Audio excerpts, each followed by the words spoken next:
The Kellner Brothers. Part 1. The Men Who Shouldn't Exist. Studio microphone hook. In the summer of 1873, Savannah, Georgia, was still healing from war. Ships brought new faces, new fortunes, and something else. One hot morning, 4 identical men stepped off a boat and into a city that would never be the same. Within weeks, people swore they saw the same man in 2 places at once. Some called it a trick. Others called it evil. By the time the truth came out, it was too late. What happened next was so disturbing that the sheriff burned the case files, and the local papers never printed a single word. This is not just a story. This is a warning. If you're listening from Georgia, or anywhere else in the world, drop your city in the comments and hit subscribe. Because some mysteries don't want to stay buried. Part 1. The Arrival. In July 1873, the merchant ship Bremen's Pride pulled into the hot, dusty port of Savannah, Georgia. Among the travelers were 4 Bavarian brothers, Heinrich, Wilhelm, Friedrich, and Gustav Kellner. They were all 27 years old. Same height, same build, same sandy blonde hair and pale blue eyes. Even their mother, Margareta, had to mark small scars behind their ears to tell them apart. To the naked eye, they were the same man, cloned 4 times. With them came their parents, Klaus and Margareta Kellner. The father was a calm, polished man in his 50s, fluent in English and armed with glowing letters from German trading companies. The mother was quiet, her face tight with discipline. They rented a fine home on Bull Street and quickly joined Savannah's business circles. To the outside world, the Kellners were ideal immigrants. Educated, rich, organized, each son claimed to run a different part of the family's import business. Heinrich handled finance. Wilhelm worked in shipping. Friedrich built social ties. Gustav kept the books. They charmed Savannah's wealthy class fast. Too fast. People noticed things that didn't make sense. Mrs. Victoria Hammond, wife of a cotton merchant, said it first. "It's not right," she whispered after a dinner party. "They move the same, nod the same, even blink the same." Others laughed it off. Hot summers made everyone dizzy. But then the sightings began. One man swore he saw Heinrich at the bank on Broughton Street at 8:30 a.m. That same morning, another said he spoke to Heinrich at the shipping yard at 8:45. A doctor claimed he met him in his office at 9. And at 10 a.m., Heinrich was spotted at a closed-door cotton exchange meeting, sitting in the back, silently taking notes. How could one man be in 4 places in under 2 hours? At first, people thought it was confusion, mistaken identity, but each person gave the same description: tall, sharp suit, pale eyes, soft German accent. And always, the same name, Heinrich Kellner. The cotton exchange incident was the turning point. August 15, 1873. It was a private meeting, no outsiders allowed. But there was Heinrich, sitting calmly, like he belonged. 3 different men swore they had personally invited him, each during separate conversations that morning. No one questioned it, until they started comparing notes. Worse, Heinrich knew things he shouldn't have. He mentioned gold shipments that had just arrived, information only the bank manager should have known. He brought up a private contract dispute that was settled in secret just hours earlier. Then he approached Colonel William Vandenberg, a powerful cotton trader. Heinrich leaned in and said, "Colonel, I trust your Charleston business is going well. It would be unfortunate if something disrupted those profits." Vandenberg's face went pale. His Charleston dealings were private and shady. Only 3 people in the world knew about them. And none of them were named. "Kellner, how do you know that?" the colonel asked, voice trembling. Heinrich smiled. "In business, information is more valuable than money." After that, Vandenberg left the meeting early. He never spoke publicly about what happened.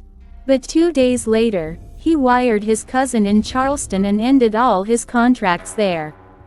Quietly, quickly, rumors spread. People began watching the Kellners more closely.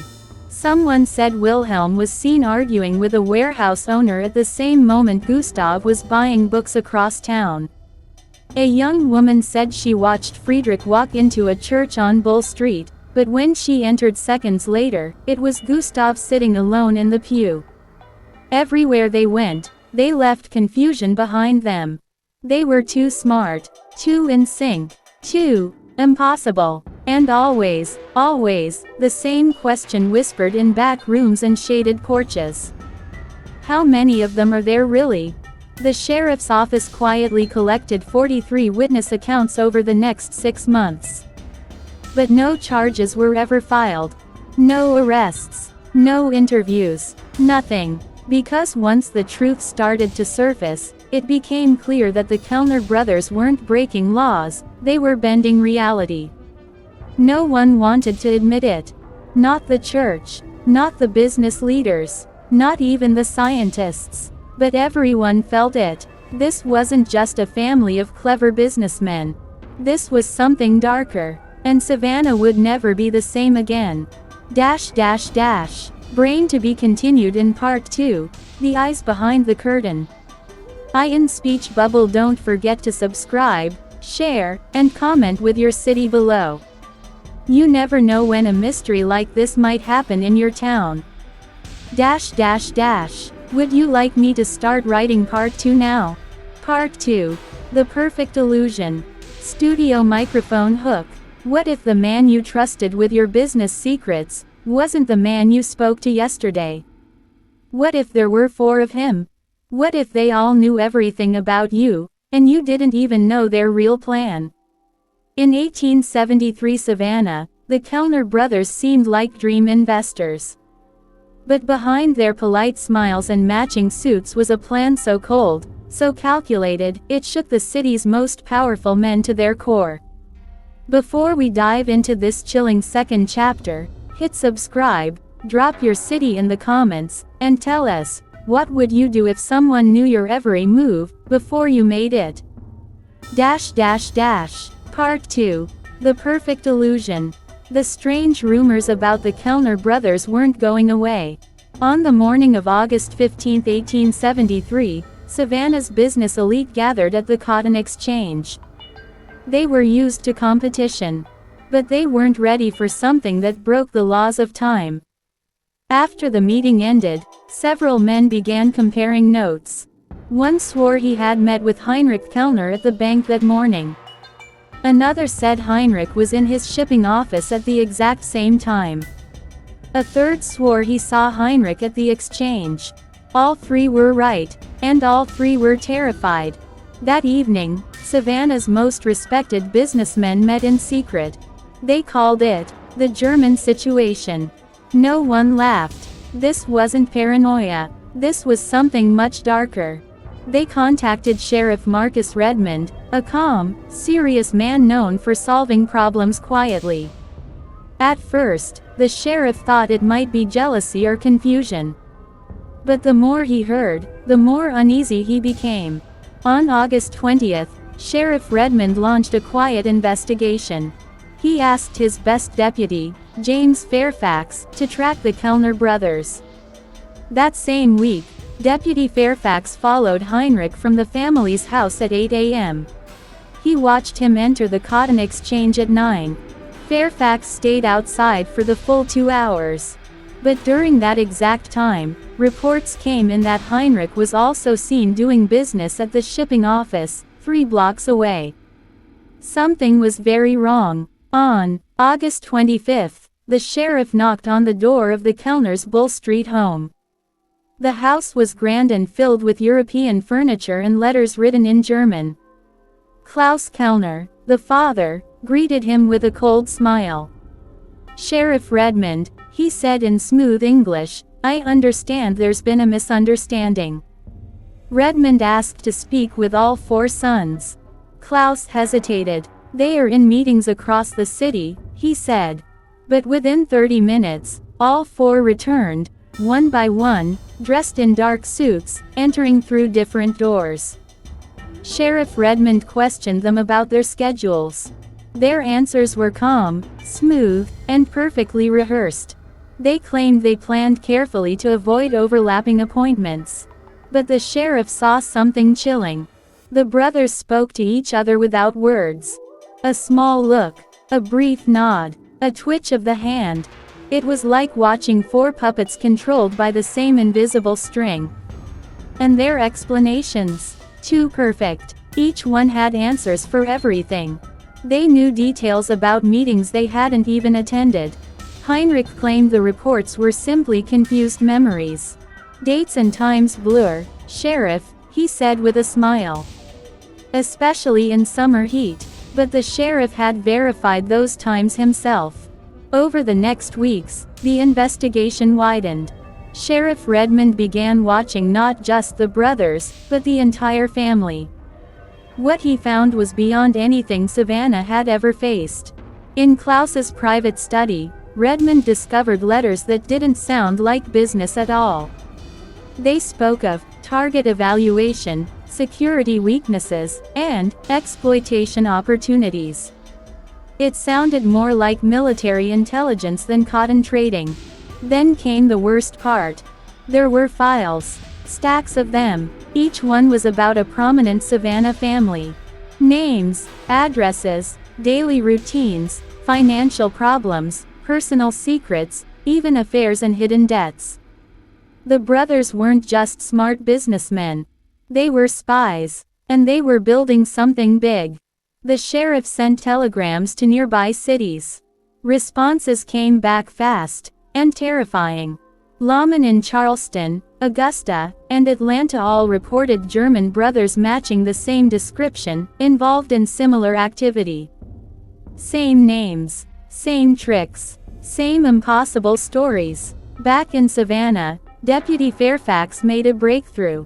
While following Heinrich one morning, he watched him enter a meeting at the Cotton Exchange. At that exact moment, another man, dressed exactly the same, entered the shipping office nearby. Both men walked like Heinrich. Both nodded the same way. Both spoke with the same accent. And it hit the sheriff like a hammer. It wasn't one man. It was all four. The Kellners were using their identical looks to trick the entire city. While one brother went to a meeting, the others memorized the details. Then they switched. Repeatedly. Each brother specialized in something.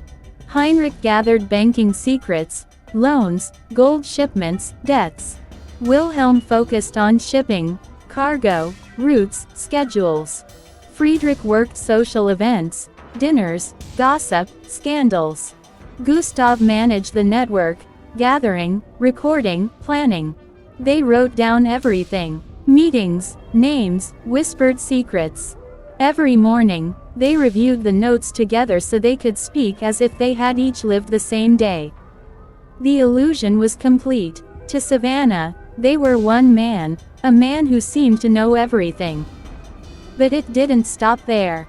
The sheriff discovered that they had been paying servants, dock workers, clerks, and delivery boys to spy on their employers. For a few coins, these people shared details about daily routines, money troubles, family drama, everything. The brothers knew which homes had safes, which families hid gold, which people would pay to keep secrets hidden. They weren't just watching, they were planning. Sheriff Redmond found a locked drawer in Klaus's desk. Inside were maps marked with red ink. Names written beside street addresses. Symbols beside them. $, for money. For secrets, X, for danger. It was a list of targets. The sheriff knew then. This wasn't just a clever family. This was a criminal organization, a machine fueled by fear, secrets, and perfect lies. And it was just getting started. Candle to be continued in Part 3, Whispers in the Walls. Pushpin hit that subscribe button and drop a comment with your state or city. Because when the truth hides in plain sight, no one is safe. Would you like me to begin writing part 3 now? Part 3. The Mirror Men. By late November 1873, the people of Savannah were whispering about the Kellner brothers in hushed voices. They weren't just successful businessmen anymore. They were something strange, something frightening. Some said they had magic. Others believed they were demons. But Sheriff Redmond and Detective Carrington knew the truth was even more dangerous. The brothers had created a perfect system of deception. On November 25, 1873, that system finally broke. Detective Carrington had made a plan. Sheriff Redmond would arrive at the Kellner house at exactly 2 p.m. to question Heinrich about a robbery. At the same time, Carrington's men were stationed across Savannah to track the other brothers. Agent Burke had a clear view of the shipping office downtown. At 2:01 p.m., Sheriff Redmond knocked on the door at the Kellner house. Heinrich opened it himself. He smiled politely and welcomed the sheriff inside. Redmond showed him a warrant and began asking questions about the Pemberton burglary. Heinrich responded calmly, "I was at the Merchants Association that day. Many people saw me. I couldn't possibly have been at Mrs. Pemberton's house." At that very moment, Agent Burke saw someone who looked exactly like Heinrich entering the shipping office. The man was wearing the same gray suit and brown hat. He carried a black notebook, just like the one Heinrich had on him at the house. Burke wrote in his report, he spoke with the insurance clerk for nearly 20 minutes. He seemed relaxed, confident. No sign he was aware he was being watched. Back at the house, Sheriff Redmond grew uneasy. He was standing face to face with a man who, by all logic, should not have been there. If Burke's sighting was accurate, then Heinrich was in two places at once. Carrington brought the two reports together that evening. "We have confirmation," he told Redmond. "They're not using disguises. They're not using masks. These men are brothers, perfectly identical in every way. And they're using that to destroy the idea of truth." He paused. "The people of Savannah won't believe it unless they see it for themselves." That's when Carrington made a bold decision. He called for a public confrontation. On December 1, 1873, Carrington invited 20 prominent citizens, businessmen, bankers, and lawyers, to attend a demonstration at the Savannah courthouse. The sheriff would bring Heinrich in for questioning, while agents followed the other brothers through town. The goal: prove to the public that more than one Heinrich existed. At 10 a.m., Heinrich arrived at the courthouse with Sheriff Redmond. He wore a navy suit and carried a cane with a brass handle. Inside the building, he answered questions with his usual calm confidence. He even joked with the attendees. At the same time, Agent Donovan was following Wilhelm, who was dressed exactly the same and entering the Bank of Savannah. There, Wilhelm met with a clerk about a loan. The clerk shook his hand and addressed him as Mr. Heinrich Kellner. Another agent, Sarah Mitchell, observed Friedrich entering a jewelry store. The shopkeeper smiled and said, "Ah, Mr. Kellner, back again so soon?" Friedrich asked questions about gold prices and left behind a business card, signed, Heinrich. Carrington arrived at the courthouse at noon with his full report. In front of all witnesses, he presented time-stamped photographs, receipts, and written statements. Each one proved that Heinrich had been seen in 3 different places at the same time. The room fell silent. "This is not confusion," Carrington said. "It's not coincidence. And it's not madness. The Kellner brothers are operating a criminal system built on deception, impersonation, and total control of information." That night, Savannah's newspapers ran the story under bold headlines. "The 4 Heinrichs. Shocking truth revealed." The city reacted with fear and anger. Over the next week, Sheriff Redmond and Detective Carrington received dozens of letters. Families reported missing valuables, strange visitors, and anonymous threats. Businesses reported fraud, fake contracts, and blackmail attempts. Many of these incidents were traced back to the Kellners' business meetings. But catching them in the act remained nearly impossible. Each brother had a perfect alibi for the crimes. Every theft, every secret letter, every suspicious deal was covered by a second, or third, Kellner, providing proof that he was elsewhere. The Pinkerton agents dug deeper. They discovered that the brothers had rented dozens of secret rooms across Savannah. These hidden offices were used to copy business documents, forge letters, and store stolen items. One room contained detailed floor plans of over 30 homes in the city. But the most chilling discovery came from an informant, a young delivery boy named Elias. He confessed that he had been paid to deliver coded messages between the brothers for months. "I didn't know it was wrong," Elias told Agent Mitchell. "They just gave me envelopes and said it was for business. But sometimes I think they knew things before anyone else. Like who was sick, or who was hiding money." The final piece of evidence came when agents broke into a private room beneath the Kellner home. Inside, they found a massive map of Savannah covered in pins and colored strings. Each string represented a family, a business, or a secret. Notes written in perfect German lined the walls. They weren't just running a scam. They were building an empire of control. On December 9, 1873, arrest warrants were issued for all four Kellner brothers. But when law enforcement arrived at their Bull Street home, the house was empty. Everything was gone: furniture, papers, personal items. The cellar where the map had been was stripped bare. Neighbors reported seeing moving carts leave in the early hours of the morning, but no one thought it was strange. The brothers had vanished. No one saw them again. But weeks later, identical men were reported in Charleston. Then in New Orleans. Then St. Louis. Always speaking perfect English, always conducting strange business, and always disappearing before authorities could act. Detective Carrington wrote in his final report, "The Kellner brothers may not have broken the laws of nature, but they have shattered our understanding of identity and trust. Wherever they go, truth becomes uncertain. They are not four men. They are one idea, made flesh, that the truth, if managed carefully enough, can become whatever you need it to be." To be continued in Part 4. Would you like help outlining or drafting Part 4? The Kellner Brothers, Part 4, The Whispers in the Sugar House. Word count: approximately 1,000. Setting: Savannah, Georgia, 1873.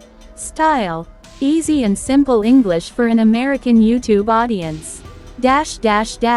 The next morning, Sheriff Billings rode into town alone. His deputy, Thomas, hadn't shown up for duty. Folks whispered that Thomas had gone near the old Kellner sugar house the night before. He hadn't come back. The sheriff didn't believe in ghosts or curses. He was a hard man, built strong from war and law. But even he noticed the strange quiet in Savannah. Children no longer played near the edges of the Kellner property. Church bells rang softer. Dogs refused to walk down Kellner Lane. He stopped at Mrs. Hazel's bakery. She was wiping the counter with shaky hands. "You heard from Thomas?" he asked. Mrs. Hazel looked up. "He went to check the sugar house last night. Said he'd just peek around. But I heard something, Sheriff." Screams. A loud crash. Then nothing but silence. Like the whole world went still. The sheriff nodded slowly. "I'll go up there today." Mrs. Hazel grabbed his arm. "Don't go alone." But Sheriff Billings already had one hand on his rifle.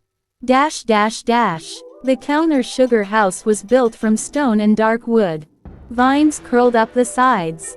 Its tall chimney hadn't smoked in years, but the air still smelled like burnt sugar and something fouler. As the sheriff approached, he noticed something odd.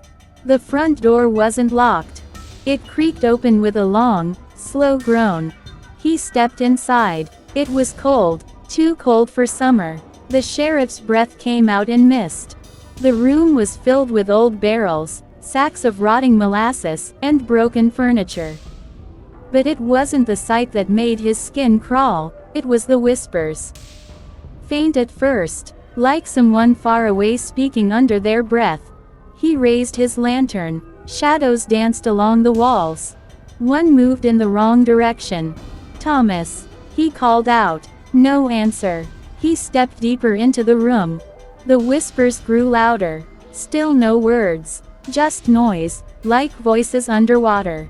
Then a barrel rolled off the shelf and smashed to the ground behind him. He turned quickly, but no one was there. Meanwhile, Mary Kellner sat on the porch of the family home, twisting her hands. She hadn't left the property in days. Her eyes were darker now. Her lips whispered things when no one was around. Emma, the housemaid, brought her tea. "Miss Mary, maybe it's time to go. Leave this place behind." Mary looked up with a strange smile. "I can't leave. Not yet. They're not ready." Emma frowned. "Who's not ready, miss?" Mary tilted her head. "My brothers. But, they're gone," Emma whispered. Mary's smile didn't fade. Gone doesn't mean dead. And dead doesn't mean gone. Back at the sugar house, the sheriff found something odd on the floor. A drawing. It was a child's sketch of 3 figures standing by the sugar vats. One had no face. Another had black eyes. The third had something red dripping from its mouth. He picked it up and turned toward the back room. The door was half open. He pushed it slowly. Inside was a large vat, once used to boil cane. Now it was empty, or so it seemed. The sheriff stepped closer. Suddenly, a loud banging came from inside the vat. He froze. Then the lid moved, just slightly. He raised his rifle, kicked the lid fully open. Empty, except for a single sheriff's badge. Thomas's badge. That night, the townspeople heard screams echo from the sugar house again. But no one went near. Mary Kellner stood at her bedroom window, humming a lullaby her mother once sang. The window pane frosted over, though it was hot outside. She whispered into the glass, "Soon, they'll all come home." And down in the cellar, behind locked doors, something moved. A shadow slid across the wall. And then came the sound of scratching. Like fingernails on stone, or something trying to dig its way back up. To be continued. Checkmark call to action for YouTube Shorts. Like the video, tap subscribe, share with a friend, and leave a comment below. What do you think is inside the sugar vat? Clapperboard title. The Kellner Brothers, Part 4, The Whispers in the Sugar House. Page facing up description. In Part 4 of The Kellner Brothers, Sheriff Billings investigates the haunted sugar house after his deputy vanishes. Strange whispers, cold air, and a terrifying discovery await. Meanwhile, Mary Kellner grows more disturbing. What's buried in the past is starting to rise.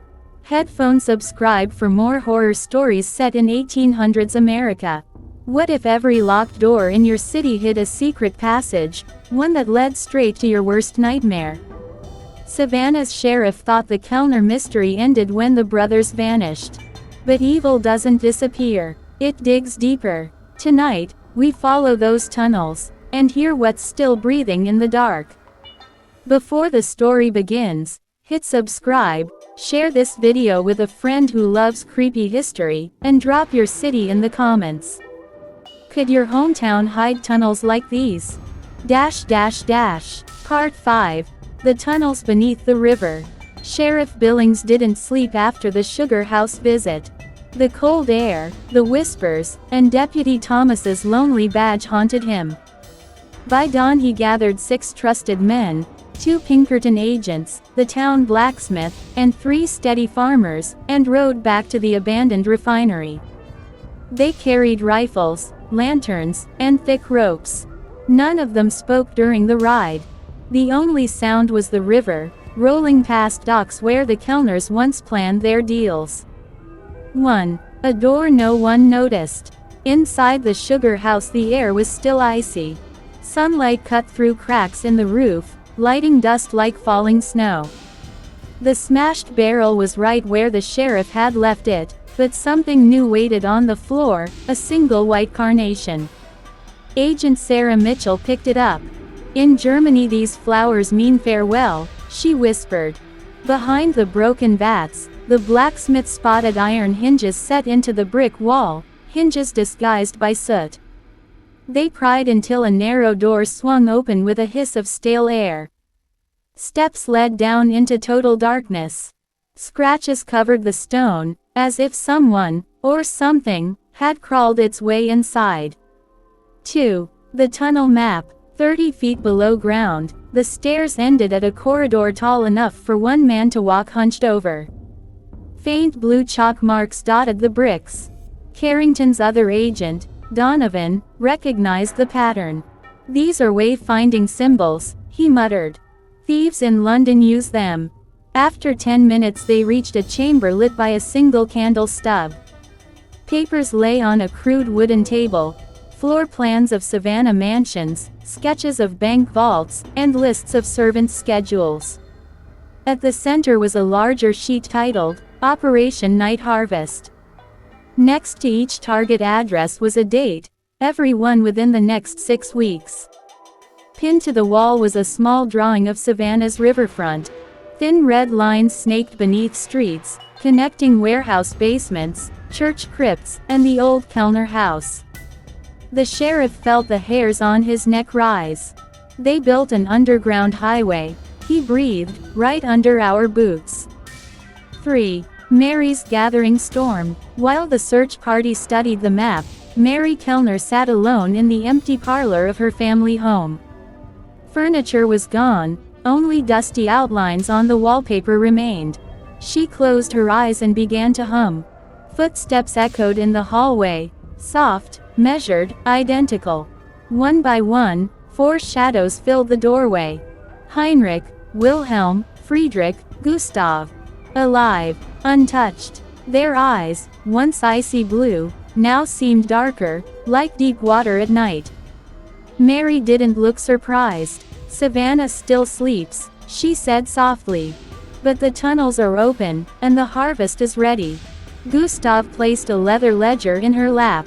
"We have new names," he whispered. "And we need your voice, sister." Mary smiled and kept humming, the same lullaby that frosted her window the night before. 4. Voices in the dark. Back underground, Agent Donovan followed a side passage marked with 2 chalk dots. Suddenly he froze. In the distance someone was speaking German, quiet, rhythmic, as though reciting a prayer.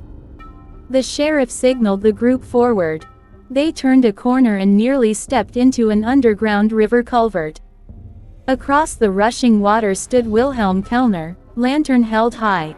He wore a dark coat and the brass-handled cane that Heinrich had carried into the courthouse a week earlier. Wilhelm's smile looked carved in stone. "Gentlemen," he said in perfect English, "thank you for bringing more witnesses." The blacksmith raised his rifle, but the light behind Wilhelm exploded, another lantern kicked over by unseen hands. When the glare cleared, Wilhelm was gone. Only the cane remained, balanced on a stone ledge like a taunt. 5. The Vault of Faces. Deeper still, the tunnel widened into a brick chamber stacked with wooden crates.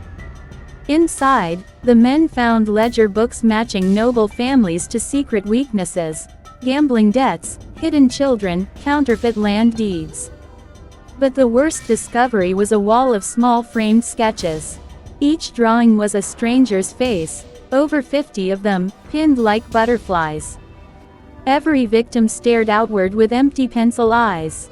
At the bottom of each frame was a neat label, confirmed. Agent Mitchell backed away. They study people the way hunters study prey, she whispered. Sheriff Billings realized the truth. The Kellners hadn't fled Savannah. They still lived beneath it, watching, listening, preparing for a spree that would bankrupt the city in a single night. 6. Escape and evidence. A rumble shook dust from the ceiling. Far behind, a tunnel door slammed. The search party raced back through twisting corridors, fearful the brothers meant to trap them underground. Twice they reached dead ends that hadn't been blocked before. At last they climbed a rusted iron ladder and kicked through rotten floorboards, emerging inside an abandoned river warehouse. Sunset bled across the sky. They were alive, but the city above them was in more danger than ever. The sheriff clutched the Operation Night Harvest map. We have one advantage, he said. We know their schedule. We warn every family on this list, lock every vault, station guards at every tunnel entrance. Agent Mitchell shook her head. They'll be one step ahead. They always are. We need to catch them in the act, and for that we'll need bait. Billings looked at the cane they had taken, the handle shining like fool's gold. Then we give them something they can't resist. Dash dash dash. Bell call to action. Love dark history. Smash subscribe, tap the bell, and comment. Would you dare explore those tunnels? Share this story so Savannah's secret never dies in the dark. Title: The Kellner Brothers. Part 6. The Hidden Chamber. Savannah, Georgia, autumn, 1873. Jacob Kellner stood motionless in front of the fireplace. The iron poker in his hand trembled as he pointed toward the wall behind it. There's something behind here, he whispered. Caleb took a step forward, holding the oil lamp high. You're sure? Jacob nodded. I heard the tapping again last night. Same time, same rhythm. They had returned to the Kellner estate despite Caleb's warnings. Jacob insisted that if they didn't uncover the truth, the strange events would only grow worse. The fire had long since gone cold. Jacob knelt down and started pulling bricks loose from the hearth. One by one, he set them aside. After removing about a dozen, he found it, a hollow space. He reached in and pulled out a rusted iron handle. It's a latch, he said. Help me. With Caleb's help, Jacob twisted the handle. A soft click echoed through the room, followed by the slow groan of a hidden panel sliding open. Behind the wall was a narrow stone stairwell, descending into darkness. Did your father know about this? Caleb asked. Jacob shook his head. If he did, he never said a word. They stood in silence for a moment. Then Jacob stepped into the passage. The air was colder down there, heavy and damp. The walls were lined with rotting wood and stone. Caleb held the lamp up to guide them. After 20 steps, they reached a small chamber. And froze. In the center of the room stood an altar made of old stone, blackened with what looked like dried blood. Strange markings covered the walls, symbols neither man recognized. A journal lay on the altar. Jacob reached for it with trembling hands. The cover read, Wilhelm Kellner 1845. That's your grandfather, Caleb said quietly. Jacob opened the journal. The pages were yellowed and fragile, filled with drawings of dark rituals and German phrases. There were entries about calling the spirit of the land, and making blood offerings. Then they found a page with 3 names. Wilhelm Kellner, Eric Kellner, Otto Kellner, and next to each name, a date, and a death. No, Jacob whispered. This can't be real. But it was. The journal told of a dark pact the Kellner brothers had made nearly 30 years ago. A promise to some unseen force, something buried beneath the family land. In return for prosperity and success, they had offered their bloodline. And now, the debt was being collected. Caleb backed away. This is madness. You need to burn that book. Burn this whole place. But Jacob was transfixed. There's more, he said, flipping to the final entry. One brother must return every 30 years. The blood must continue, or the land will turn on itself. The debt will not be forgotten. Jacob's voice shook as he read. My father died 30 years ago. Caleb whispered, and now it's your turn. A sudden gust of wind extinguished the oil lamp. The chamber was plunged into darkness. Then they heard it, breathing. Slow, deep breathing, not theirs. Jacob fumbled for a match. When he struck it, the flame flickered just enough to show a shape moving in the corner. A figure, tall, dressed in an old Kellner coat. Its eyes burned red in the light. Otto, Jacob whispered. The figure stepped forward. I warned you, it rasped. Caleb pulled Jacob toward the stairs. We have to go, now.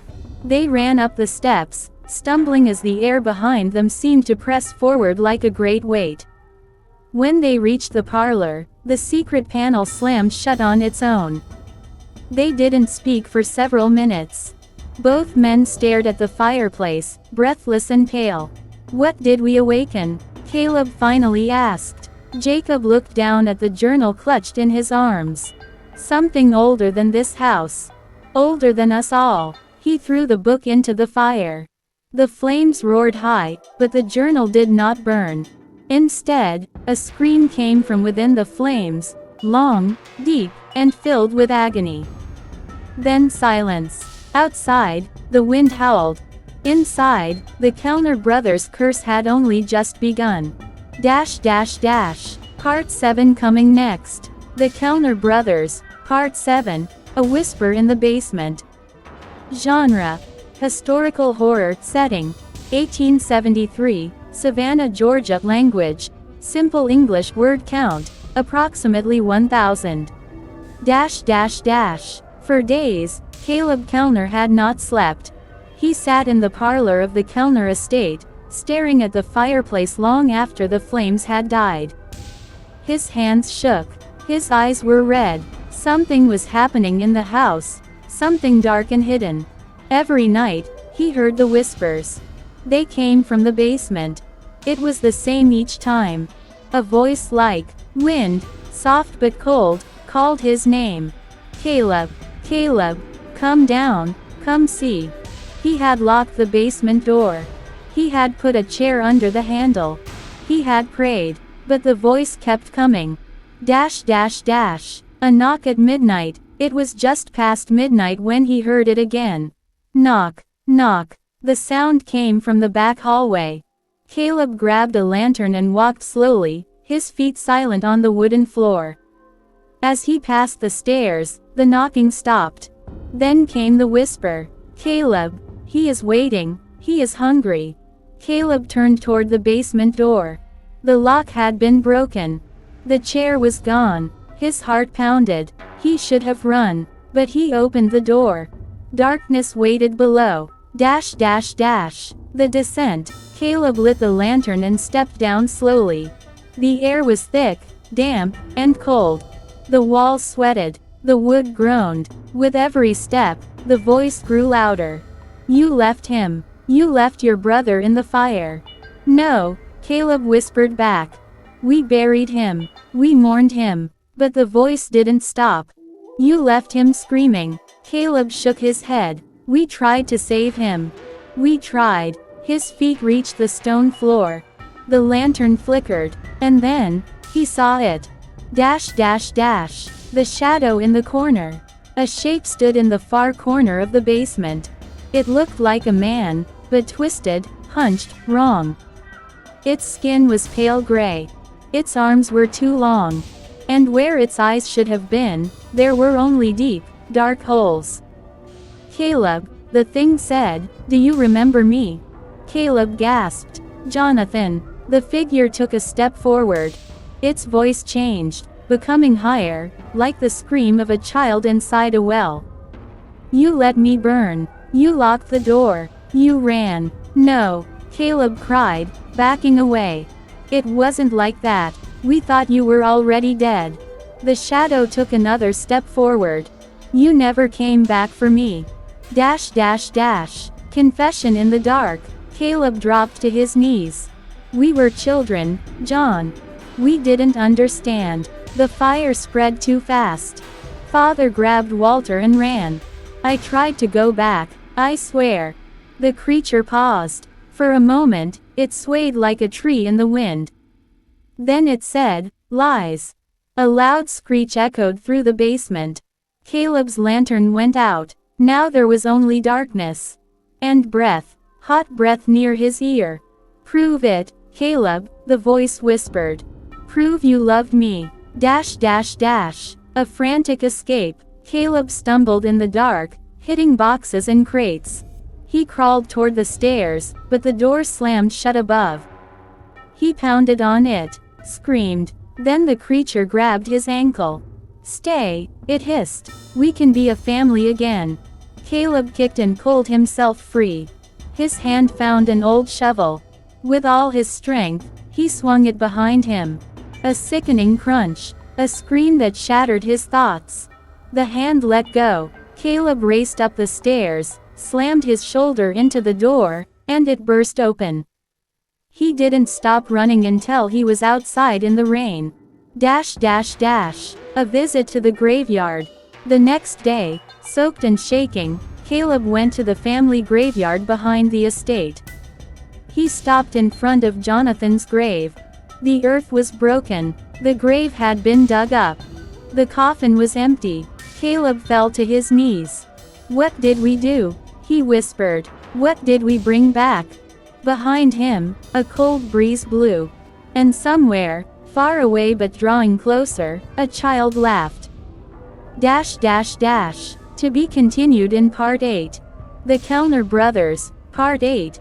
The Whispering Graves. Word count. ~1000 language. Simple English audience, American YouTube viewers. The morning after the bell tower collapsed, Savannah was quieter than ever. It was as if the entire town held its breath, waiting for something worse to come. Sheriff Weller stood at the edge of the rubble, staring at the broken stones and scattered timbers. The Kellner family crest was still visible on a large piece of wood, split right down the middle. Pastor Harrow approached him slowly. They say the dead are speaking again, he said softly. Weller looked at him. What do you mean? The graves, Harrow said. The ones in the Kellner cemetery. They're whispering. Later that day, Weller and young Daniel, the gravedigger's son, walked through the old Kellner graveyard. Thick moss draped over crumbling headstones. A strange coldness hung in the air. Daniel paused near a tilted grave. Do you hear that? He asked. Weller frowned. At first, there was only silence. Then, faintly, like wind rustling dry leaves, came a whisper. Greater than, leave, the past, buried. Weller knelt, pressing his hand to the ground. It was trembling. Suddenly, one of the gravestones cracked. A long, slow line split down its center. Then another grave split open, not from above, but from underneath, like something trying to climb out. Daniel screamed and ran. Weller stayed frozen, heart pounding, as soft murmurs rose from every direction. He backed away slowly. This is no curse, he whispered. This is war. That night, Caroline Kellner returned to the family home, now dark and lifeless. Her brothers were missing. Her father had not been seen in days. But something pulled her back. Inside the house, dust covered every surface. Portraits on the walls had been slashed. The grandfather clock was stuck at 3:33. She walked into the library. Books lay open on the floor, pages torn out. A single candle burned by itself on the writing desk. Underneath it, a strange symbol had been carved into the wood, 3 circles connected by a single line. Caroline touched it. and instantly felt a cold wave pass through her. Her ears filled with voices. Greater than, we never left, we never rested. She screamed and fell back. Behind her, the large mirror above the fireplace cracked, and from the other side of the glass, a face stared at her. Her mother's face. Meanwhile, Mayor Clayton sat in his study with trembling hands. His fingers touched the letter on his desk, the one delivered anonymously that morning. Greater than, you thought they would never return. You thought the deal was forgotten. The Kellner debt is due. He stood up and opened the safe hidden behind a painting. Inside were documents, old papers signed with blood-red ink, stamped with a symbol of a raven. His wife walked in, confused. What's going on, John? He turned around slowly. I think we all made a terrible mistake years ago. She looked at him with fear. The Kellner brothers. No, he said quietly. Their mother. Back at the church, Pastor Harrow lit candles and prayed aloud, but the walls themselves began to weep. Dark streaks of water poured down the old stone, and shadows moved without light. He turned to his Bible, but the pages had all turned black. Suddenly, the large crucifix fell from the wall, crashing to the floor. He looked up and saw a woman standing at the back of the chapel. Long black dress, pale face, hollow eyes. Mrs. Kellner, he whispered. She didn't answer. She just smiled, and then she vanished. Caroline, now hiding in her childhood room, clutched an old diary belonging to her mother. The last page read, Greater than, I tried to protect them. I begged the town council not to go through with it. But they chose fear over truth. The boys, they carry it now. The voices, the curse. One day, they will return. And the town will pay. Tears ran down Caroline's face. Suddenly, someone knocked on her door, slowly, deliberately. Knock, knock, knock. She didn't move. Then a voice came through. Greater than, Caroline, it's me. Elijah. Her heart stopped. Elijah was her oldest brother. He had been dead for 10 years. To be continued in Part 9. The Kellner Brothers. Part 9. The Whispering Crypt.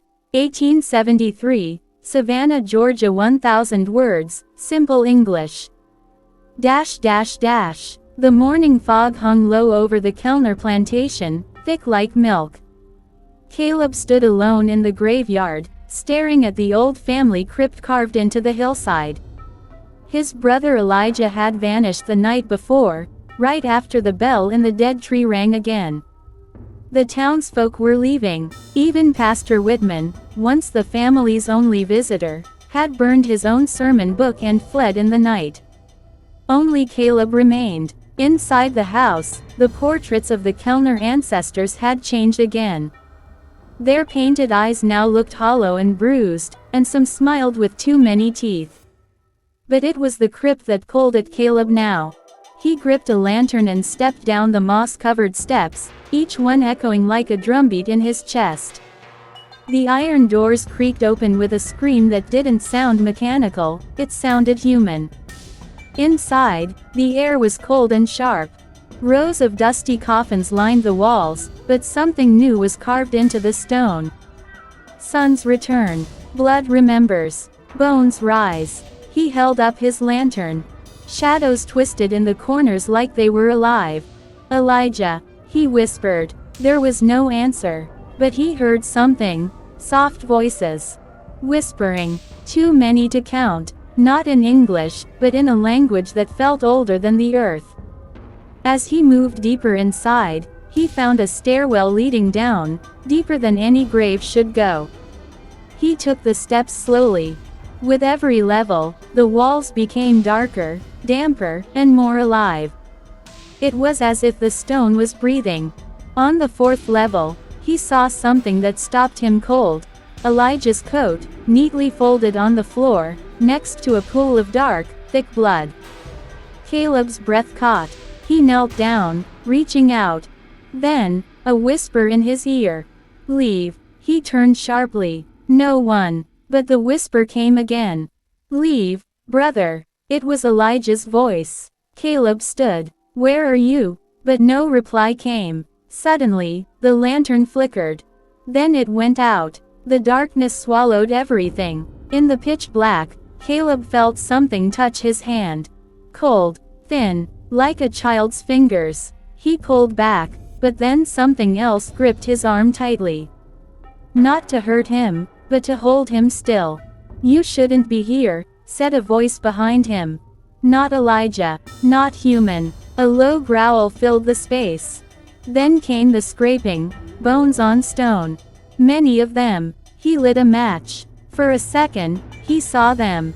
Skeletons. Some in tattered Civil War uniforms. Others in old funeral suits. All had the same face, Kellner faces. And they were moving. He ran. Up the stairs, past the ancient carvings, past the symbols he now understood to be warnings. He burst out of the crypt and fell onto the grass, panting. The sun was gone. The sky was red like blood. He turned back to the crypt. Its doors were shut tight again. But the whispers followed him. They were in the trees, in the soil, in the house. He ran inside the mansion and slammed the door. Then he saw them. All the portraits in the hallway, hundreds of Kellner ancestors, had their eyes wide open. And they were all looking at him. In the parlor, the grandfather clock struck 13. The fireplace lit itself. And in the flames, he saw a face, Elijah. Crying, mouth sewn shut with black thread. Behind him stood the figures from the crypt, hands outstretched, whispering. Caleb screamed, but something was changing inside him now. He felt it in his bones, a coldness, a stiffness. He ran to the mirror. His reflection was smiling, but he wasn't. His eyes were turning black. Then came the voice, whispered from the walls, the floor, even the ceiling. "You stayed too long. You heard the name. Now you are Kellner, forever. To be continued in part 10. The Bell in the Tree. The Kellner Brothers, Part 10, Ashes of Savannah. Word count, ~1000 language, easy and simple English audience, American YouTube viewers. Savannah, 1873. The sun rose heavy and red over the scorched ruins of the Kellner mansion. The air smelled like ash and sorrow. The once beautiful gardens were now blackened earth. No birds sang. No voices called out. Only silence remained. Sheriff Boone stood among the wreckage. His hat in hand, his face dark with soot, he watched the ruins smolder. They had found 5 bodies inside. All burned beyond recognition. One of them was chained. "Brothers," Boone muttered, "or what was left of 'em." The town gathered near the gates. No one cheered. No one cried. They only stared, unsure if they had been saved, or cursed. 2 days earlier, Jonah Kellner was the last to survive. After Elias vanished in the walls and Gideon screamed himself into silence, Jonah locked himself in the basement. He had books, maps, and the strange relic they found beneath the house, a silver disc with an eye in the center. The eye moved, it blinked, and it whispered. Jonah muttered to himself as he traced strange symbols on the floor, lit candles made from animal fat, and chanted in tongues no one in Georgia had ever heard. His skin was pale, almost gray. His eyes were ringed with purple. "I will not die," he whispered to the disc. "You promised. You said I would ascend." The eye opened wide. "Burn the house. Become the ash. Walk again in flame. That same night, Sheriff Boone returned with Deputy Clark and 10 men carrying rifles and torches. They had seen enough. Children disappearing, fires without cause, a sickness creeping into Savannah like black mold. They surrounded the Kellner house just after sunset. The mansion's windows flickered with candlelight, but no one answered the knock. "I say we go in," Boone said. "End it now." They broke through the front doors. Inside, the air was heavy with smoke and rot. The floorboards creaked like breathing. The paintings stared with glassy eyes. As the men walked deeper, the house seemed to shift behind them, hallways stretching, doors vanishing, mirrors reflecting other rooms entirely. And then the screaming started. Dash dash dash. Downstairs, Jonah poured oil on the floor, the walls, even the relic itself. He tore open a Bible and lit it aflame. "In fire we rise." The mansion burst into flames from the inside out. The sheriff's men tried to escape, but the house would not let them. Doors slammed shut. Stairs collapsed. Paintings wept blood. Sheriff Boone shot at a wall that moved like flesh. He screamed for the others, but one by one, their voices went silent. Until only Boone remained. He found Jonah in the center of the great hall, completely calm, surrounded by fire. "You brought this," Jonah said. "You chose to stop the future. Now you'll watch it burn." Boone shot Jonah in the chest. He fell. The eye relic rolled from Jonah's hand and stopped at Boone's feet. It blinked once. Then the house collapsed. Dash dash dash. The day after, only Boone crawled out. His hands were burned, his leg broken, but he carried something. Wrapped in cloth, tight and sealed with a holy cross, was the eye relic. "I'm burying it," he told the town. "Where no one will find it. Not ever again." They didn't ask questions. They didn't want answers. They just nodded. And by nightfall, the remains of the Kellner estate were buried under tons of dirt, salt, and prayer. Dash dash dash. 1 year later, Savannah healed. Slowly. The children stopped screaming at night. The crows vanished. The air smelled sweet again. People planted gardens where the mansion once stood. The town called it Kellner Green, a place for weddings, music, and fresh beginnings. But under the soil, something waited. Still breathing, still watching, still hungry. And every August, on the anniversary of the fire, the grass dies for one night. The air grows heavy, and the ground grows warm. Dash dash dash. Fire the end, but evil never rests. Dash dash dash. Skull like the story. Help us grow this channel. Push pin subscribe for more creepy tales from America's haunted past. Thumbs up like if the Kellner brothers sent chills down your spine. Speech balloon comment your favorite moment or a scary story from your town. Bell turn on notifications so you never miss the next horror series.